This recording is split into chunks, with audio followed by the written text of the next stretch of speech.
Hello everyone, in today's video I will show you how to use the functions average if and average ifs.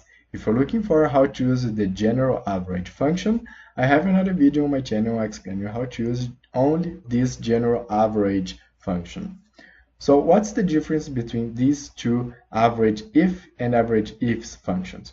You need to use the average if function when you are calculating the average value of a range of cells, but you have only one criteria to be satisfied, while you need to choose the average ifs when you're calculating the average value of a range of cells, but you have more than one criteria to be satisfied.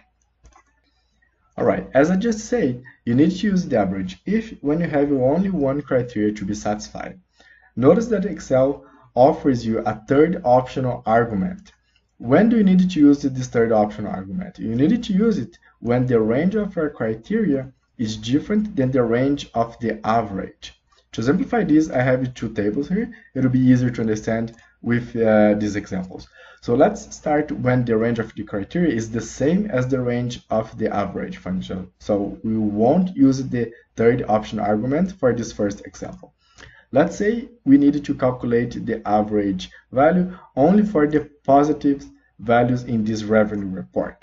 So average if open parentheses, and the range will be the revenue column, comma, and the criteria is Excel will count the value if it is higher than 0. So which means that it is positive. And here we have our information. Because our criteria positive is in the same range as the average calculation. Okay. Now, let's say we want to calculate the average revenue for each product. Now, our criteria of filter is product, and our average range is still revenue, is still the column E. So the columns are different. So let's start with average if function. First, we need to input the range of the criteria, which in this case is the product. So select the product column, comma. The criteria itself will be product A, so select the cell which contains A, comma. And now we need to input the range of the average, which will be the revenue column, close parentheses, and here we have the information. And it will be the same if you filter per month. Let's say we want to calculate the average revenue for a month. It will be average if our criteria now will be month, so the range of the criteria will be month. The criteria itself will be this cell, comma again, and the average range is still column E, close parenthesis. And that's how you use the average if with and without the third optional argument. Okay, now moving to the average ifs function, as I said before, you need to use this function when you are calculating the average value of a range of cells, but you have more than one criteria to be satisfied. Let's say we are calculating the average revenue for this data set, but we are analyzing both month and the product at the same time. So in the first row, we are calculating the average value for the month of January only for the product A, and we will do the same for all the products in all the months.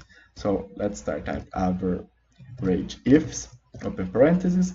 Notice that now Excel asks you to input the average range first, because Excel doesn't know how many criteria we will input in your function. So first we need to select, in our example, the column E, which is the revenue column.